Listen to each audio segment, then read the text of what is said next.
Hello, नमस्कार प्यारे बच्चे। उम्मीद है कि आप सभी प्यारे बच्चे बहुत अच्छे, स्वस्थ और आप अपनी तैयारी में बिल्कुल मन लगा के तैयारी कर रहे होंगे। आप अगर क्लास 12 सॉरी 10th में आ चुके हैं और चाहते हैं कि कैसे अपने एग्ज़ाम में 90 प्लस लेके आएँ, तो ये आपके मन में जो भी सवाल है, ये सवाल मैं आज के इस क्लास में ख़त्म कर दूँगी। यानी आपको अपने क्लास 10 की तैयारी कैसे करनी है, कैसे 90 प्लस मार्क्स आपने लेके आने हैं, ये पूरी स्ट्रैटेजी जो है मैं आपको इस क्लास में बताने वाली हूँ। तो इस क्लास को पूरे लास्ट तक आप ज़रूर देखना, ठीक है? और इस वीडियो को अपने दोस्तों के साथ ज़रूर शेयर करना और कमेंट करके क्लास कैसी लगी ये भी ज़रूर बताना, ताकि आपके मन में जो डाउट है, जो सवाल है, उसको मैं दूर करने की पूरी कोशिश करूँगी, ठीक है? तो सबसे पहले जब आप हम 9th पास करके 10th में आते हैं, तो हमारे मन में एक सवाल होता है कि हम 10th की तैयारी कैसे करें? क्योंकि हर बच्चे का सपना होता है अपने बोर्ड एग्जाम में 90 प्लस लाने का, और ये हमारा एक पहली शुरुआत होती है, यानी हमारे लाइफ का पहला बोर्ड एग्जाम होता है। हम 9th देते हैं, 8 देते हैं, 7th 6 देते हैं, लेकिन 10th एक अलग ही बात होती है।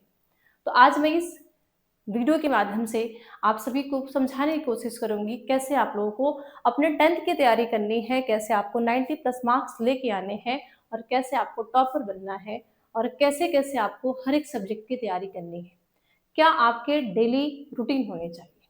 ठीक है, तो आइए चलते हैं। सबसे पहले है पहली खास बात कि सबसे पहले आप ये गलती मत करना, ठीक है? सबसे पहले में आपने ये गलती नहीं करनी है। जब हम स्टार्टिंग में जाते हैं तो ज़्यादा उत्साहित होते हैं, ठीक है? तो हम ज़्यादा उत्साह में हम कई सारी गलतियाँ करते हैं। जैसे पहली गलती हम क्या करते हैं कि साल के शुरुआत में पढ़ाई को हल्के में लेना, यानी हम जब 10th में जाते हैं, यानी ये जो समय है, अभी फिलहाल जो हमारा ये समय चल रहा है, ठीक है, एग्जाम हो गया 9th का, हम 10th में गए हैं, तो हम अपने 10th की पढ़ाई को बहुत हल्के में लेते हैं। क्या लेते हैं कि भाई चलो कोई नहीं, अभी तो बहुत वक्त है, बहुत टाइम है, अभी तो एग्जाम में बहुत समय है, ठीक है, आगे जाके बाद में कर लेंगे। तो आपने ये गलती नहीं करनी है, ठीक है? सिर्फ गाइड नोट्स पर निर्भर नहीं रहना है, यानी आपने कोई गाइड ले ली, कोई सीरीज ले लिया, या आपने कोई नोट्स ले लिया और आपने ये ले लिया, आप इस पर डिपेंड हो गए, नहीं। 90 प्लस लाने के लिए और भी बहुत सारी चीजें करनी पड़ती हैं। तो सिर्फ आपको केवल ये नहीं कि गाइड लेकर या नोट्स आपके पास प्रॉपर नोट्स हो गया और आपकी तैयारी हो गई, ये गलती आपने नहीं करना है, ठीक है? रोज रिवीजन करना है, रोज रिवीजन नहीं करना। आप क्या करते हो गलती कि आप डेली रिवीजन नहीं करते हो। जब साल का अंतिम दिन आएगा, एग्जाम का अंतिम दिन आएगा, तो हम क्या करते हैं, कॉपी पेज निकालते हैं, कॉपी निकालते हैं और रट्टा मारना स्टार्ट कर देते हैं। तो आप क्या करते हो, रोज रिवीजन नहीं करते हो। तो आपने क्या करना है, डेली के डेली आपने रिवीजन करना है, ठीक है? और इसके साथ साथ बेटा अब आपका आता है सब्जेक्ट वाइज स्ट्रैटेजी क्या है।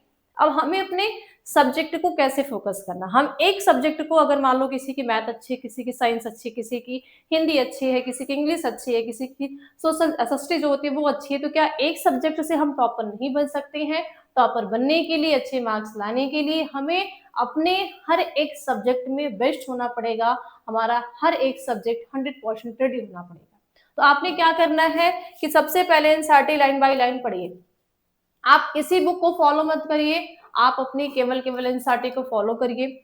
सबसे पहले आप जिस चैप्टर की शुरुआत करने जा रहे हो, उस चैप्टर को शुरुआत करने के लिए, उस चैप्टर के क्वेश्चन प्रैक्टिस करने के लिए, इंपॉर्टेंट क्वेश्चन को सॉल्व करने से पहले आप एनसीईआरटी की पूरी थ्योरी को पढ़ डालो, ठीक है? तो आपने एनसीईआरटी को लाइन बाय लाइन पढ़नी, ये नहीं कि सिर्फ आप मेन पॉइंट पढ़ के भी छोड़ दो, नहीं। आपने एनसीईआरटी की जितनी भी लाइन बाय लाइन हेडिंग है, आपने क्या करनी है, पढ़नी है। यही नहीं, आपने क्या करना है, साइंस में खास करके बायोलॉजी के चैप्टर जैसे आपका हो गया जय प्रक्रम हो गया, जीव जनन कैसे करते हैं, आनुवंशिकता, विविधता, ये बहुत वेरी वेरी इंपॉर्टेंट चैप्टर रखते हैं आपके फाइनल बोर्ड एग्जाम के लिए, ठीक है? और भी बहुत सारे चैप्टर हैं, हाँ, है ना, पर्यावरण के मुद्दे हैं, और भी कई सारे चैप्टर हैं, लेकिन आपका जय प्रक्रम हो गया, जीव जनन कैसे करते हैं, आनुवंशिकता, विविधता हो गए, इंपॉर्टेंट चैप्टर होते हैं। ऐसे आपने अपने केमिस्ट्री के इंपॉर्टेंट चैप्टर को पहले रेडी करना है, ठीक है? इसी तरह फिजिक्स के चैप्टर को रेडी करना है, ठीक है? तो आपने सबसे पहले क्या करना है कि अपने जितने भी जिस चैप्टर से ज्यादा क्वेश्चंस बनते हैं, ज्यादा इंपॉर्टेंट है, पहले इसको क्या करना है, फोकस करना है, ठीक है? उसके साथ साथ फिजिक्स की मैं बात करूं तो आपको न्यूमेरिकल्स को रोज 5 से 10 बार प्रैक्टिस करना, सॉल्व करो। आप रट्टा नहीं मार सकते हैं, न्यूमेरिकल को सॉल्व करने के लिए डेली आप 5 से 10 बार उसको क्या करो, सॉल्व करो। मैथ्स की बात करें तो सिर्फ इसके लिए एक ही रूल आपने अपने माइंड में बैठा लेना है, प्रैक्टिस। आप जितना प्रैक्टिस करोगे, आप जितना प्रैक्टिस करोगे मैथ आपकी क्या होगी, उतनी अच्छी होगी। अगर आपने प्रैक्टिस नहीं किया तो फिर आपकी मैथ अच्छी होने वाली नहीं है। मैथ के लिए अच्छे मार्क्स लाने के लिए, मैथ में 100/100 लाने के लिए आपको क्या होनी चाहिए, अच्छी प्रैक्टिस होनी चाहिए। ठीक है, अब डेली स्टडी टाइम टेबल की बात करते हैं।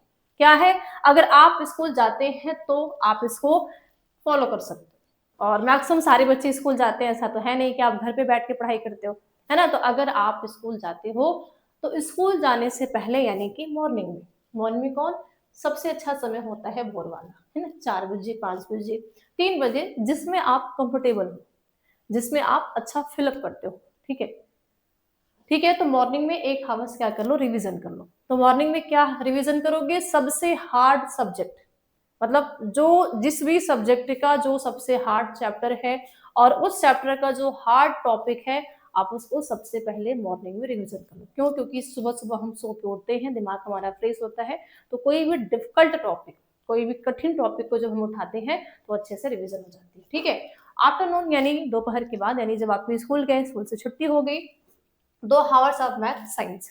ठीक है, साइंस में आप चाहे केमिस्ट्री, चाहे फिजिक्स, चाहे बायो, जो भी याद करो, और मैथ, ये 2 घंटे आपने क्या करना है, फॉलो करना है। इसके बाद आता है नाइट, 1 हावर्स के लिए आप क्या कर लो, एसएसटी और लैंग्वेज। लैंग्वेज में आपका या तो आप एसएसटी यानी जो आपके सोशल साइंस में जितने भी आपके टॉपिक है वो कवर कर लो, या फिर आप लैंग्वेज।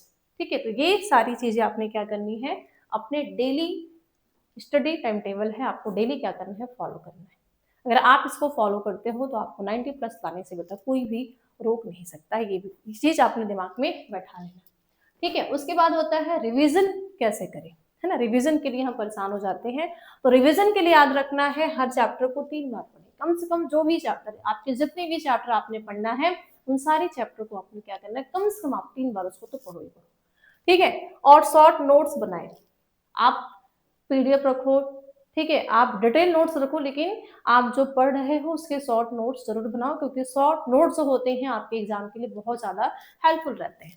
ठीक है, इसके साथ साथ इंपॉर्टेंट क्वेश्चन की अलग कॉपी रखें, हर चैप्टर वाइज आपके जो भी चैप्टर हैं, या एक कॉपी ऐसे रखो जिसमें आपके सारे इंपॉर्टेंट क्वेश्चन को सॉल्व करो, ताकि बाद में एग्जाम टाइम में आपको ढूंढने में प्रॉब्लम ना हो कि भाई कौन सा इंपॉर्टेंट है कौन सा नहीं है।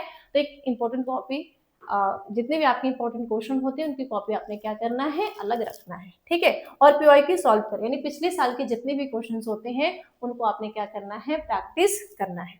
ठीक है, अब बात आती है मेन सीक्रेट्स की, 90 प्लस लाएं कैसे, कैसे हम अपने फाइनल बोर्ड एग्जाम में 90 प्लस ला सकते हैं। तो क्या करना है, एनसीईआरटी को 3 बार पढ़ना है, रेगुलर रिवीजन करना है, हफ्ते में टेस्ट देना है आपने, डिस्ट्रैक्शन कम करें, यानी कि फोन आप ऑनलाइन पढ़ रहे हो तो आप फोन को सिर्फ पढ़ते वक्त यूज करो, बाद में नहीं कि पूरे टाइम आप फोन को यूज करो, मतलब जब आपको जरूरत है तभी आप अपने फोन को यूज करो। ठीक है, ज्यादा घूमो फिरो मत। ठीक है, जो चीज आपको लग रही है कि ये मेरे पढ़ाई में बाधा डाल रही है, बाधाएं हैं, तो आप उससे दूर हो जाओ। ठीक है, और एक चीज याद रखना कि कंसिस्टेंसी ही टॉपर बनाती है। अगर आप अच्छे से, ढंग से, बेहतर तरीके से, बढ़िया तरीके से, शानदार तरीके से अगर आप पढ़ते हैं तो आपको टॉपर बनने से कोई रोक नहीं सकता है। ठीक है, तो ये सारी चीजें क्या करना है, आपने फॉलो करना है। और याद रखना, फिर से मैं कहूंगी कि आपका जो बोर्ड एग्जाम है ये आपका पहला बोर्ड एग्जाम है, तो इसके लिए कोई भी लापरवाही नहीं करनी है। और भी कोई आपके मन में डाउट है, कोई सवाल है, तो आप कमेंट सेक्शन में जरूर करना। और 90 प्लस लाने के लिए अगर आप परेशान हो तो कमेंट सेक्शन में आप कमेंट जरूर करना, और कोई दिक्कत परेशानी हो तो कमेंट सेक्शन में कमेंट कर देना, ताकि उसके रिगार्डिंग में आपको वीडियो ला के आपकी जितनी भी प्रॉब्लम्स को सॉल्व कर सकूं। ठीक है, तो बस आज के लिए इतना ही, मिलते हैं अगली क्लास में। धन्यवाद।